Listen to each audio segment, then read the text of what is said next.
হতে পারে, অ্যালার্জি কি আপনার প্রাণ পর্যন্ত নিয়ে নিতে পারে? আজকে আমরা সেই আলোচনাতেই যাব। একেবারে শুরুতেই স্যার আপনার কাছে আমার প্রথম প্রশ্ন, যে এই অ্যালার্জি সাধারণত আমরা ভাবি যে কোনো কিছু খাবার থেকে অ্যালার্জি হতে পারে বা ডাস্ট থেকে অ্যালার্জি হতে পারে। এই অ্যালার্জি হওয়ার কারণটা কি?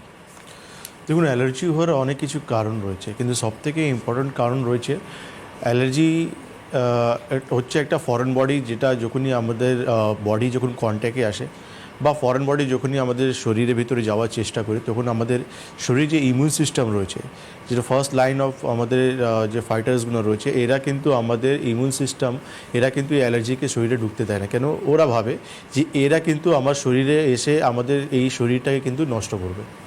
তো এর ইমিউন সিস্টেম যখনই আমাদের শরীরে অ্যাক্টিভ হয়ে যখন কাজ করতে আরম্ভ করে, তখনই কিন্তু একটা অ্যালার্জিক রিয়াকশন তৈরি হয় আমাদের শরীরে।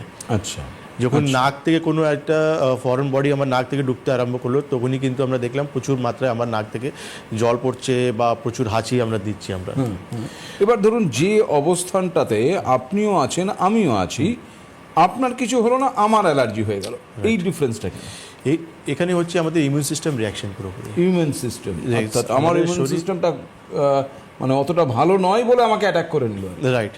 আমাদের ইমিউন সিস্টেম মানে তিনজন আমরা স্টুডিওতে বসে আছি, তিনজনের তিন রকমের ইমিউন সিস্টেম আমাদের রয়েছে।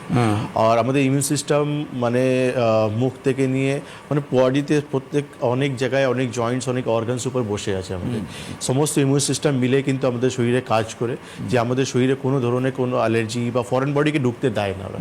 কেন? আমরা যখন নিঃশ্বাস নিচ্ছি, এই হাওয়াতে প্রচুর মাত্রা ভাইরাস, ব্যাকটেরিয়া, অনেক কিছু জিনিস বা আমাদের শরীরে যেতে পারে।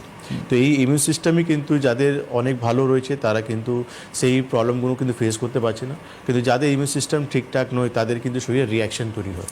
ওয়ান্ডারফুল। তার মানে আমাকে ইমিউন সিস্টেমটা একটু বাড়াতে হবে প্রাথমিকভাবে, যদি আমাকে এই অ্যালার্জিকে আটকাতে হয়। বেশ, আমি সেই আলোচনাতেই যাব ম্যাম আপনার কাছে, যে ইমিউন সিস্টেম, এই ইমিউন সিস্টেমকে গ্রো আপ করার জন্য আয়ুর্বেদ কি বলছে?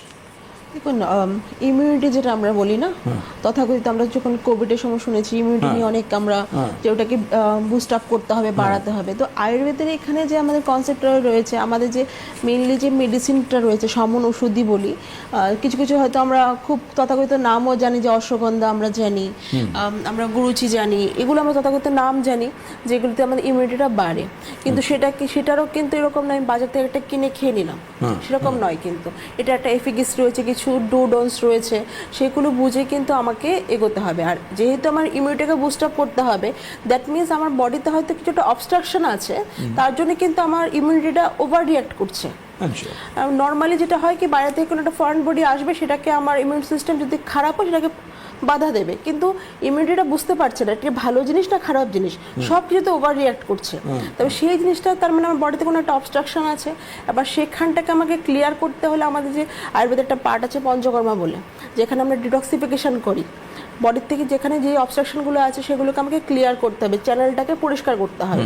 তো এই সিস্টেমের মাধ্যমে দিয়ে কিন্তু আমরা মেনলি আমাদের ইমিউনিটিটাকে বুস্ট আপ করতে পারি। কে বাত, আমরা এই বিষয়ে আরও একটু আলোচনায় আসবো, কিন্তু তার আগে একটু